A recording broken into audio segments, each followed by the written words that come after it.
Hello students, welcome to my video. आज के इस वीडियो में आप देखने वाले हैं डीएवी क्लास 6 का मैथ का चैप्टर 6 इंट्रोडक्शन टू अलजेब्रा।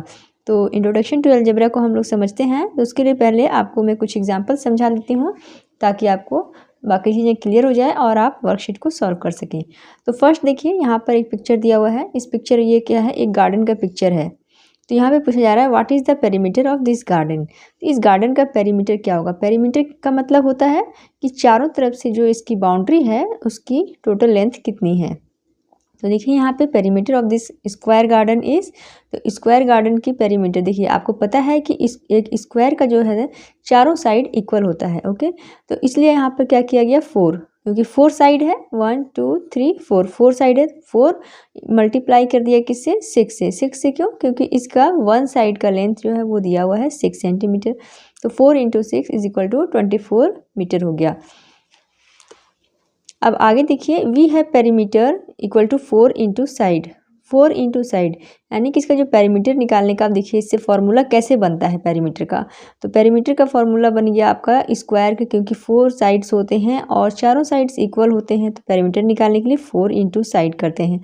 तो इसे हम पेरीमीटर को P से और साइड को S से रिप्रेजेंट करते हैं। तो ये जो हमने अल्फ़ाबेट का यूज़ किया नंबर को रिप्रेजेंट करने के लिए, इसे क्या कहते हैं, इसे लिटरल नंबर्स कहते हैं। और इसके ही यूज़ आपको आगे के वर्कशीट में सॉल्व करने में करना है। इसी तरह से एक और एग्जांपल देखिए कि एरिया ऑफ रेक्टेंगल। रेक्टेंगल यहाँ पे एक देखिए दिया हुआ है, इसका आपको एरिया निकालना है। तो 4 सेंटीमीटर आपका इसका लेंथ हो गया और 2 सेंटीमीटर ब्रेथ हो गया। तो एरिया क्या हो गया, 4 सेंटीमीटर × 2 सेंटीमीटर = 8 स्क्वायर सेंटीमीटर। तो अब इसका फॉर्मूला कैसे बन जाता है, देखिए यहाँ हमने क्या मल्टीप्लाई किया है, लेंथ। 4 सेंटीमीटर क्या है, लेंथ, तो यहाँ पे हमने लेंथ लिखा। फिर 2 सेंटीमीटर आपका ब्रेथ है, तो यहाँ पे ब्रेथ लिखा। तो एरिया का फॉर्मूला हो गया एरिया = लेंथ × ब्रेथ। तो इसे हम इस तरह से रिप्रेजेंट करेंगे, A = L × B, A for area, L for length और B फॉर ब्रेथ। तो इसे हम शॉर्ट में इस तरह से लिखते हैं और ये आपका एरिया का फॉर्मूला बन जाता है। तो इस तरह से जो हमने ये जो लेटर्स यूज़ किए हैं ना नंबर्स को रिप्रेजेंट करने के लिए, इन्हें हम क्या कहते हैं, लिटरल नंबर्स कहते हैं। देखिए यहाँ पर इसके बारे में बताया गया है, when letters of alphabet represent numbers, जब अल्फ़ाबेट जो है वो नंबर्स को रिप्रेजेंट करते हैं तो उन्हें हम लिटरल नंबर्स कहते हैं। अब यहाँ पे कुछ क्वेश्चंस दिए हुए हैं जिनमें आपको लिटरल नंबर्स का यूज़ करके उसको सॉल्व करना है। Right the following using numbers का यूज़ करना है, लिटरल्स का यूज़ करना है और रिथमेटिक ऑपरेशंस का यूज़ करना है। रिथमेटिक ऑपरेशंस यानी कि से प्लस, माइनस, मल्टीप्लाई और डिवाइड, ये सारे क्या हो गए आपके रिथमेटिक ऑपरेशंस हो गए। और लिटरल नंबर्स, जो भी अल्फ़ाबेट वाले नंबर्स आप यूज़ करते हैं उसे हम लिटरल नंबर्स कहते हैं। और नंबर्स जो कि ये आपके 1 2 3 हैं, ये सभी। तो देखिए फर्स्ट क्वेश्चन है 7 लेस देन x। तो लेस देन का मतलब क्या है, उसमें से उतना उसको कम करना है, यानी सब्ट्रैक्ट कर देना है। तो इसका क्या हो जाएगा, x - 7, x से 7 कम है, इस तरह से x - 7। तो इसी तरह से होगा। तो आइए अब हम वर्कशीट करते हैं। वर्कशीट 1 हमारा है, right the numbers which is. तो इसको आपको सॉल्व करना है। 5 more than x। More than का मतलब क्या है, ज़्यादा। ज़्यादा करने के लिए हम क्या करते हैं, ऐड करते हैं। तो 5 किससे ज़्यादा है, x में ज़्यादा है, तो इसको सिंपली हम लिखेंगे x + 5।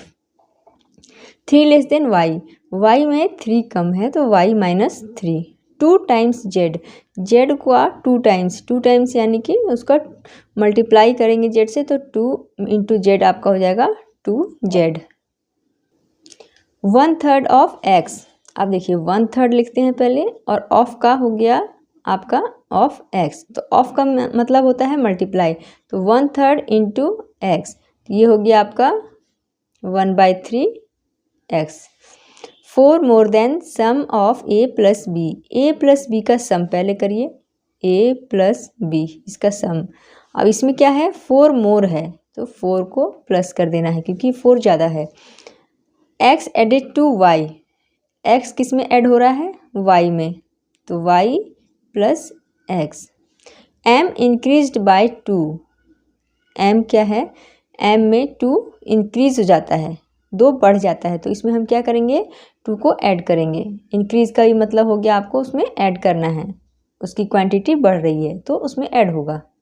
इसे हम लिखेंगे m + 2। Sum of x, y and z। तो एक्स वाई एंड जेड का sum, x plus y plus z. 2 times p, अब 2 टाइम्स पी कैसे हो जाएगा 2p, और 3 टाइम्स क्यू हो जाएगा 3q। तो 2 times P added to 3 times Q, इसको ध्यान रखना है कि किस में ऐड करना है, किसको 2p को 3q में करना है कि 3q को 2p में करना है। तो 2 times p added to 3q, यानी कि 3q में आपको 2 टाइम्स p को ऐड करना है 2p। 1/3 the sum of a plus b, 1/3 और सम किसका a plus b।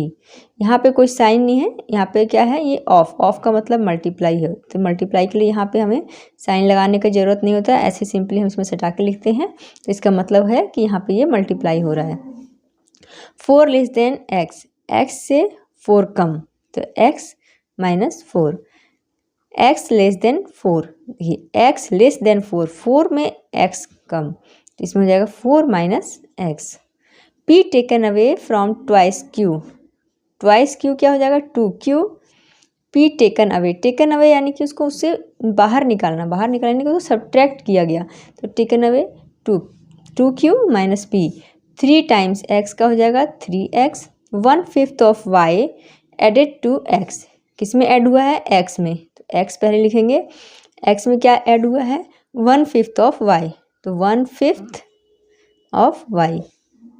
5 times the sum of x plus Y, 5 times क्या हो रहा है sum of x plus Y, तो x प्लस वाई का सम हो गया, और ये क्या हो रहा है 5 टाइम्स, यानी कि 5 से multiply. a divided by 6, a को 6 से डिवाइड किया गया है, तो a by 6। Quotient of x by 5, by मतलब उससे डिवाइड हो रहा है x, ये हो जाएगा आपका x by 5। Half the sum of p and q, p and q का जो सम है वो उसका हाफ, तो p प्लस q का सम उसका हाफ हो जाएगा इस तरह से। अब next question number 3, right the following expressions in words. जिस तरह से ये वर्ड्स में लिखे हुए हैं उस तरह से अभी ने अब हमको इसे लिखना है। जैसे कि x प्लस 5, तो इसका क्या हो जाएगा x 5 एडेड टू x, या फिर 5 इंक्रीज बाय x। इसमें y माइनस 3 है, तो y में 3 कम हो गया, तो 3 लेस देन y। अब इसमें 2/3 x है, तो इसमें हम कर देंगे 2/3 ऑफ x, 4 टाइम्स z। अब ये x डिवाइडेड बाय y है, तो इसे हम किस तरह लिखेंगे quotient of x by y। अब देखिए यहाँ पर 2 टाइम्स a, जिस तरह से यहाँ पे लिखा गया था, देखिए 2 times p added to 3 times q, तो देखिए 2 times a added to 3 times b। Number 4, there are 38 students in a class, एक क्लास में 38 स्टूडेंट्स हैं। इफ़ x मोर, कितने x more students joined the class, how many students are there in the class. तो अब और कितने students हो गए, तो उसमें पहले कितने थे 38 थे, x और आ गए 38 प्लस x हो गया। 3 sides of a triangle are x centimetre, y centimetre and z centimetre, find the perimeter of the triangle. तो पेरीमीटर क्या होता है, उसका जो पूरी बाउंड्री होती है उसका जो लेंथ है वो होता है पेरीमीटर। तो यहाँ पर देखिए इसका क्या हो गया, एक साइड है x सेंटीमीटर, एक साइड y है और एक साइड z सेंटीमीटर है। टोटल लेंथ क्या हो जाएगी x plus y plus z, इन तीनों का sum centimetre. Cost of 1 pen is 8 rupees, find the cost of y pens. एक पेन का कॉस्ट आपका 8 रुपीज़ है, तो वाई पेन का कितना होगा, तो इसको मल्टीप्लाई करेंगे 8 को y से, तो ये हमारा हो जाएगा 8y। Neha has 7 more toffees than Megha, Neha के पास मेघा से 7 ज़्यादा टॉफ़ी है। If Megha has x toffees, how many toffees does Neha have. अगर मेघा के पास x टॉफ़ीज़ है तो नेहा के पास उससे कितने ज़्यादा हैं, तो देखिए मेघा के पास कितना है x टॉफ़ीज़ है और नेहा के पास कितना है, मेघा से 7 ज़्यादा है, 7 मोर टॉफ़ीज़ देन मेघा, तो x plus 7 toffees. Anshul is z years old, कितने ईयर्स का है अंशुल, z ईयर्स का है। How old was he 3 years ago, 3 साल पहले वो कितने साल का था। तो कितना हो जाएगा इसमें, 3 कम हो जाएगा, 3 कम 3 लेस हो जाएगा, तो जेड माइनस 3 ईयर्स। तो यहाँ पर ये वर्कशीट आपका कंप्लीट हो जाता है। मिलते हैं फिर नेक्स्ट वीडियो में, हम नेक्स्ट वर्कशीट करेंगे। Thank you for watching.